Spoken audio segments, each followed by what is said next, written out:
Today we're going to talk about why, the letter Y. Y: the last man, prolapsed anus. This is the full title. It's a graphic novel by Brian K. Vaughn, and it's awesome. So all of the men in the world die mysteriously. All of them. They start bleeding out of their eyes, and they just spontaneously combust blood-wise. They get their first pyramids. That's what I call my lady business. All over their body. Pyramid. Secretly, that nobody knows about, there's one man that is alive, and his monkey. The main character's name is York, and he has this monkey, Ampersand, because he's training helper monkeys. I didn't know that existed. I knew there were, like, seeing eye dogs, but this is, like, monkey friend that helps you cook your dinner and jack you off. That's what I'd use it for. They're just like humans. We evolved from them. Don't judge. 4 hands make for 10 times the fun. And the title in itself is great. The letter Y: prolapsed anus, the last man. The Y stands for so many things. Y for Yorick. Y for the Y chromosome, which is inherent to men of the male gender, which is now extinct besides Yorick.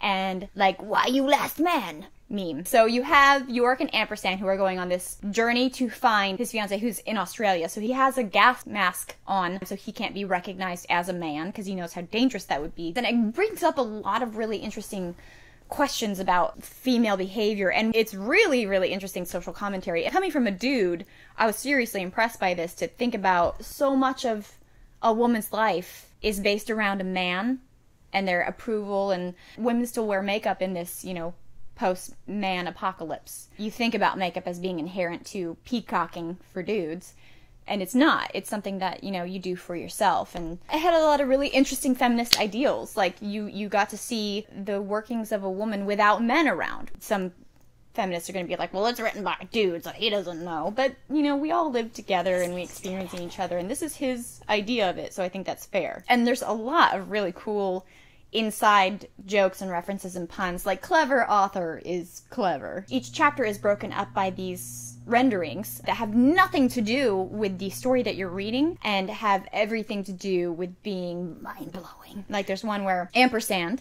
the monkey, is dressed in Shakespearean clothing holding the skull from Hamlet, and its name is Yorick, and Ampersand is giving his eulogistic monologue about the death of York, which is insanely interesting and says a lot about the entire series. And you have a lot of pictures like that where you could interpret them in a lot of different ways, and the art in it was fantastic. There's a lot of Inception going on. There's a play within a play, which is a reference to Hamlet again, because there's a play within a play. Clearly he has a serious chub for Shakespeare, and who doesn't, though? I mean, that dude knew how to write. He wore his heart on his corona.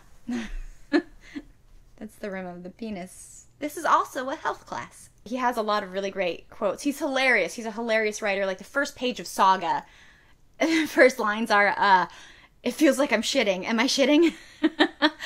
Which, with me, of course, I'm like, I'm hooked. Tell me more. Is there poop? There wasn't, though. Give me the poop.